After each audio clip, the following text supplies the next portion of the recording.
എൻ്റെ എല്ലാ പ്രിയപ്പെട്ട കൂട്ടുകാർക്കും ഒരുപാട് സ്നേഹത്തോടെ പുതിയൊരു വീഡിയോയിലേക്ക് സ്വാഗതം. ഇന്ന് നമ്മൾ ഉണ്ടാക്കാൻ വേണ്ടി പോകുന്നത് ഒരു കല്ലേൽ പരത്തിയാണ് കേട്ടോ. അപ്പോൾ അതിന് വേണ്ടിയിട്ട് ഒരു 5-6 ചെറിയ പഴം, ഞാലിപ്പൂവും പഴം എടുത്തിട്ടുണ്ട്. പിന്നെ നമ്മൾ അതിലേക്ക് ചേർത്ത് കൊടുത്തിട്ടുള്ള തേങ്ങയാണ് കേട്ടോ.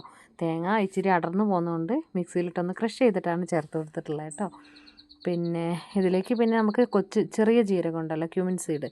ആ ക്യുമിൻ സീഡ് ഒരു 1/4 ടീസ്പൂൺ അളവിൽ വേണം കേട്ടോ. അപ്പോൾ ചെറുപഴം തന്നെ എന്താ പറയുക, നേന്ത്രപ്പഴം ഒന്നും എടുക്കരുത് കേട്ടോ. നേന്ത്രപ്പഴം അത്ര തന്നെ ടേസ്റ്റ് ഉണ്ടാവില്ല. പിന്നെ നമ്മൾ മധുരത്തിന് വേണ്ടിയിട്ട് ഒരു 2 ടീസ്പൂൺ അളവിൽ പഞ്ചസാര എടുക്കുന്നുണ്ട്. ഈ പഞ്ചസാര വേണമെന്നേ ഇല്ല, പഞ്ചസാര ഇല്ലെങ്കിൽ നല്ല രുചിയാണ്. പഞ്ചസാര കഴിക്കാൻ പറ്റാത്തവരാണെങ്കിൽ അത് സ്കിപ്പ് ചെയ്തോളൂ കേട്ടോ. അപ്പോൾ ഞാനൊരു കുറച്ചൊരു 2 ടീസ്പൂൺ അളവിൽ പഞ്ചസാര ചേർത്ത് കൊടുത്തിട്ടുണ്ട്. ഇനിയാണ് ഇതിൻ്റെ മെയിനായിട്ടുള്ള ഇൻഗ്രീഡിയൻസ് വരുന്നത്. അത് ഗോതമ്പ് പൊടിയാണ് കേട്ടോ. അപ്പോൾ നമ്മളിവിടെ ഇത് കണ്ടില്ലേ, ഒരു കപ്പ് അളവിൽ ഗോതമ്പ് പൊടിയും കൂടി ചേർത്ത് കൊടുത്തിട്ടുണ്ട് കേട്ടോ.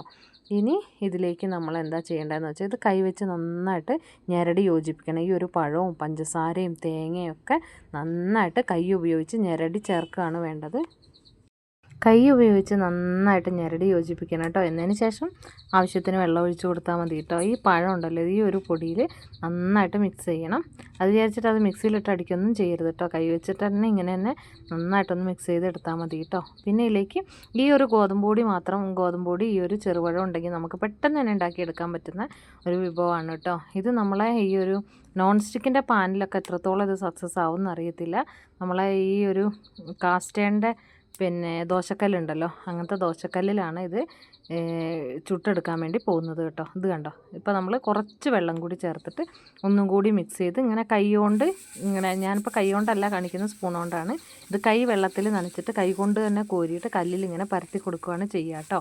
ഇത് കണ്ടില്ലേ, ഞാനിപ്പോൾ കാണിക്കാൻ വേണ്ടി സ്പൂൺ കൊണ്ട് ചെയ്തു എന്ന് മാത്രമേ ഉള്ളൂ. ഇത് കനം കുറച്ച് എത്രത്തോളം നമുക്ക് തിന്നായിട്ട് പരത്തിയെടുക്കാൻ പറ്റുമോ അത്രയും തിന്നായിട്ട് തന്നെ കല്ല് നന്നായിട്ടൊന്ന് പരത്തി കൊടുക്കുക.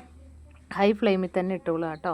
എന്നിട്ട് അത്യാവശ്യം ഒന്ന് മേൽഭാഗമൊക്കെ ഒന്ന് എന്താ പറയുക, ഡ്രൈ ആയി വരുമ്പോഴത്തേക്കും അത് നമ്മളൊന്ന് തിരിച്ചിട്ട് കൊടുക്കുക. അങ്ങനെ 2 വശവും നന്നായിട്ട് മൂപ്പിച്ചെടുക്കുക കേട്ടോ. ഒരു പ്രത്യേകമായിട്ട് ഒരു ഉണ്ണിയപ്പത്തിൻ്റെയൊക്കെ ഒരു ടേസ്റ്റൊക്കെ നമുക്ക് ഫീൽ ചെയ്യും കേട്ടോ.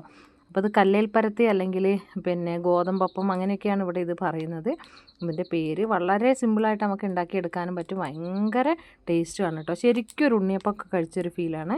അപ്പോൾ ഇത് ഇതുവരെ അറിഞ്ഞുകൂടാത്തവരാണ് നിങ്ങളെങ്കിലും ഒന്ന് തയ്യാറാക്കി നോക്കൂ കേട്ടോ. അപ്പോൾ ഇതിലേക്ക് തേങ്ങ നിർബന്ധമാണ്.